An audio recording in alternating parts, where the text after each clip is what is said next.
what I wanted to say from the outset is it was bitterly disappointing that this committee, which had a 2-month inquiry into the bill, failed to hold any hearings in any basin community outside of Canberra, outside of the ACT. I acknowledge timing is a factor. However, in the 2 months of this inquiry, the Coalition Backbench Committee on Agriculture was able to put together a 4-day, 3-state, 5-town tour of basin communities to hear firsthand from the people that will be impacted by this bill. We did that without any support, without any secretarial support, without the support of Hansard, and yet we were able to conduct those hearings just like it was a Senate committee. It is absolutely appalling that this committee would not travel to basin communities to see and hear firsthand what the impact of this bill would be. In saying that, the core recommendation that the committee has put forward, there are 15 recommendations, but the core recommendation is that this bill needs to be amended. And I agree wholeheartedly. This bill absolutely needs to be amended because what this bill proposes is to allow open tender, open slather, free-for-all buyback of 450 gigalitres of water from communities, irrespective of the social and economic impacts that may be felt. Now, a bit of a history lesson for people. Back in 2012, when the Basin Plan was being negotiated through this place and with communities, Tony Burke, to his credit, who travelled to Griffith, travelled to Deniliquin, travelled to Adelaide, listened to people, heard the concerns of the communities.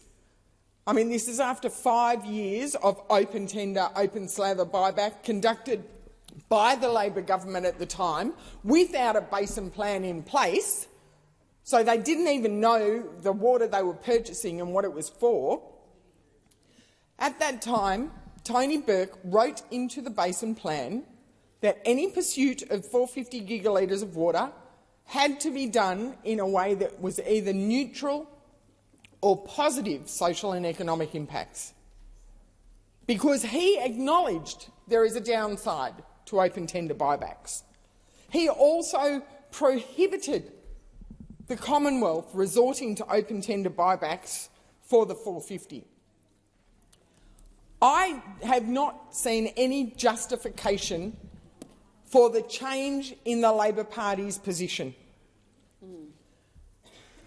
The Coalition, the Liberals and the Nationals will not support open tender buybacks as a method for recovery for the 450. We will not support lifting the cap on buybacks as this bill proposes. And we will not support pursuit of the 450 in the absence of a socio-economic test. There are I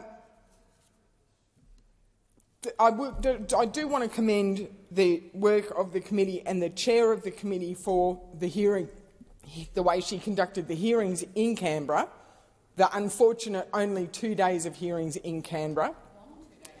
It was a long 2 days, thank you, Senator Hanson-Young, and I acknowledge the participation of all members. It was conducted respectfully. But what we absolutely heard through those hearings and what we have seen in the evidence and the many submissions that were put forward is that there is very little support for this bill in its unamended form.